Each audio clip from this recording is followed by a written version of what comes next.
こんにちは、しずさです。今回は視聴者様からいただいた質問にお答えしながら自己紹介をしていきます。質問募集に回答してくださった皆様ありがとうございました。たくさん質問をいただいたので今回お答えできないものもございます。申し訳ありません。チャプター機能をつけていますのでご活用ください。今回はおしゃべりがメインになるので画面が寂しくならないようにしずさのロゴを刺繍する様子を流しながらお話ししたいと思います。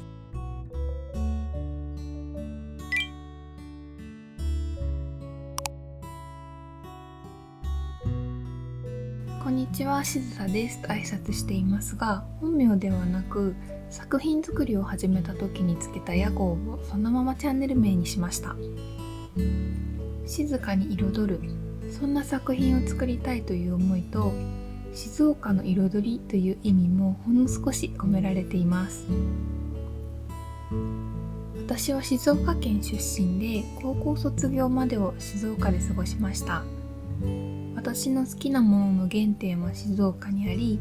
海と山に囲まれた大好きな景色があります。離れたところに住んでいても、そんな気持ちをいつまでも忘れたくないなと思っています。何よりも静さという漢字の並びから連想される色が美しくて気に入っています。現在は京都で日本刺繍の職人をしています。主に着物や帯などの和装品に刺繍をすることが多いです。京縫い杉下のホームページを見ていただくと、どのようなものを刺繍しているのかが分かっていただけると思います。リンクを概要欄に貼っておきます。24歳の時に日本刺繍を始めて今月で丸9年になりました。早いもので10年目に突入します。ではここからは皆さんにいただいたご質問をもとにお話ししていきます。日本刺繍を始めたきっかけ、刺繍職人を目指すきっかけ、どのような人生を歩んできたのかをお聞きしたいです。実は日本刺繍を始めた直接的なきっかけは明確に覚えていないんです。ですが、これまでの人生を振り返ると自然な流れのように思うので、ちょっと振り返ってお話しします。私は手芸と工作が大好きな子供でした。日曜大工が好きな父とお裁縫が上手な母の影響が大きかったと思います。刺繍を始めたのは小学校4年生の頃で、その時はビーズ刺繍とフランス刺繍でした。職人さんを特集したテレビ番組が大好きで、ものづくりを極めた人に憧れていたのも子供の頃からです。高校生の時に洋服を作る仕事がしたいと思い、服飾系の大学に進学を決めました。大学在学中は刺繍の洋服が作りたくて、刺繍と洋裁の勉強を頑張っていました。大学卒業後、今振り返っても一番楽しくて自由だった時期、デンマークへの手芸留学を経験しました。デンマークでは伝統的な白糸刺繍を学ぶのが一番の目的でしたが、そこで出会った人々との思い出が一番記憶に残っています。デンマークから帰ってきて、いよいよ進路を決めなくてはという時に日本刺繍に出会いました。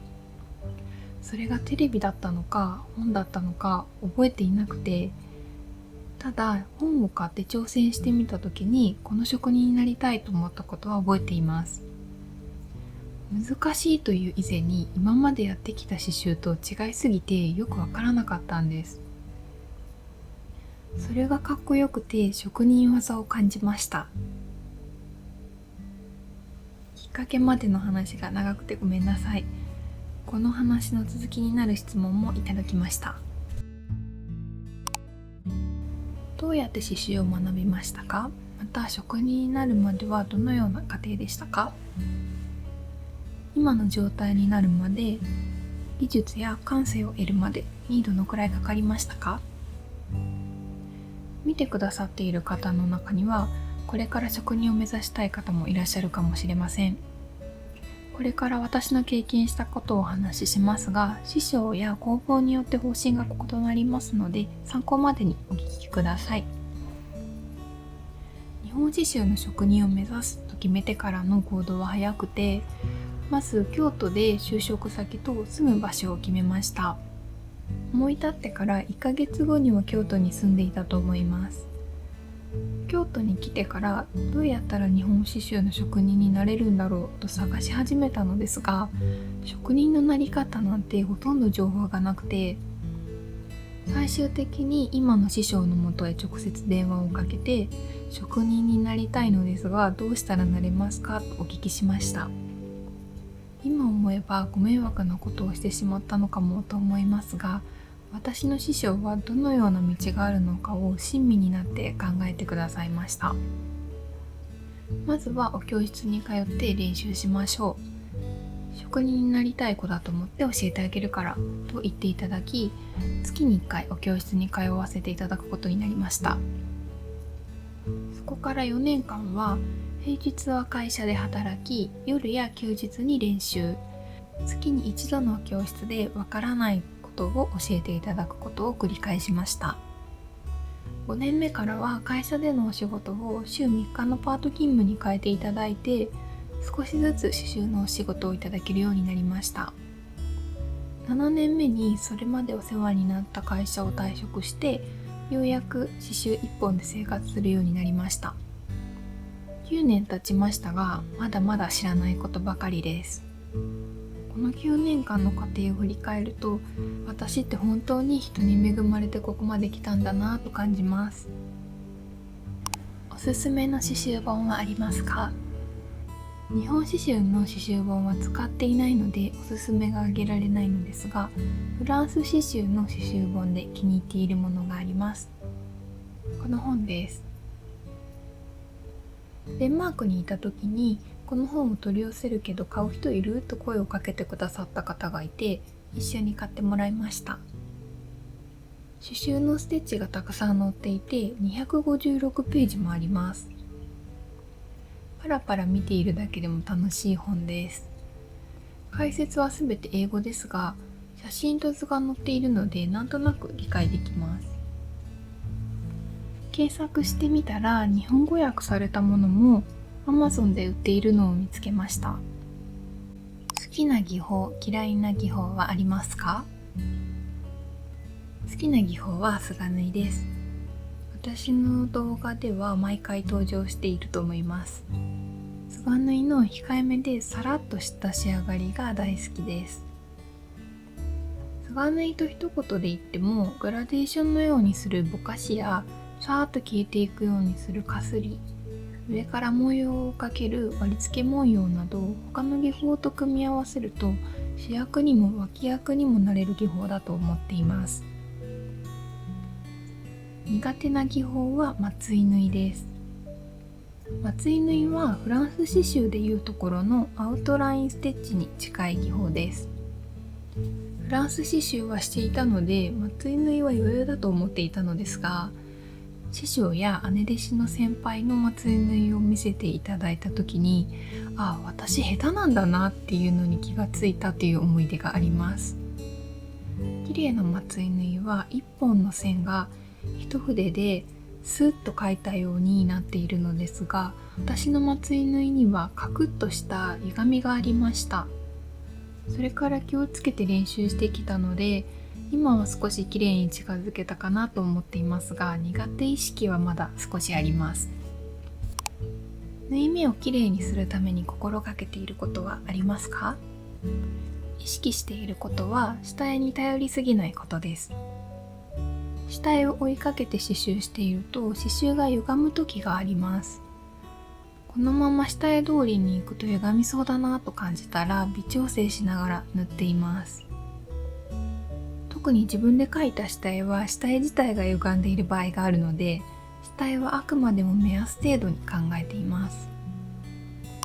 刺繍のデザインはどのようにして考えていますか？何を参考にしていますか？自分で刺繍の図案を考えるときは昔の着物の柄を参考にすることが多いです。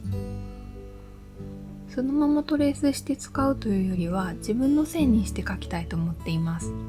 自分の好きな雰囲気の絵が描けるように練習中です。配色も難しいところでまだ失敗することもありますが、失敗しながらいい組み合わせを覚えているのかなと思います。美術館に行ったり好きな画家の画集を見たりして素敵なものに触れるのも大事だと思います。刺繍している時は何を考えていますか？配色がいいか、この技法でいいか、針を出すのはここでいいかという今向かっている刺繍のことに意識があることはもちろんですが、他に何を考えているかなと気にしてみました。まず納期が迫って急いでいる時は時間の計算ばかりしています。何時までにここまでやってこれやってあれやって予定より時間をしてるなとか、そういうこと考えてますね。余裕がある時はラジオやポッドキャスト、オーディブルを聞きながら刺繍しています。今は源氏物語を聞いています。一日のルーティンはありますか？毎日欠かさないのは朝ドラを見ることぐらいです。理想のルーティンっていうのはあるんですが、なかなか思い通りにいっていないです。皆さんはルーティンってありますか？伝統産業に関わる職人の世界は生き残るのに厳しい印象を受けます。実際に職人の世界に身を投じてみて感じた困難なこと、良かったことはありますか？生き残るのに厳しい印象は私も持っています。困難なことを話し始めると長くなりそうだったので、最後の質問にさせていただきました。お時間がある方はお付き合いいただけると嬉しいです。また私の経験での話なので、考えの浅い部分や他の職人さんには当てはまらない部分もあることをご理解ください。まず良かったことからお話しすると、自分の勉強しなくちゃいけないことと勉強したことが合致しているので、納期に追われて辛いこともあるんですけど、基本的には毎日が楽しいということです。憧れていた職人に自分が近づけていると思えるだけで頑張ってきてよかったと思います。困難なことは一つあります。それは常に不安がつきまといます。私が日本刺繍を始めて2年目から5年目の頃は、本当に職人になれるんだろうかという不安がありました。当時25歳から28歳の頃の私は、このまま会社と練習の日々だと友達もできないし、結婚願望があっても出会いすらないのではという不安がありました。かといって外に出かけるようになると、今週はあんまり刺繍できなかったなと、また職人になれるのかという不安がよぎって反省。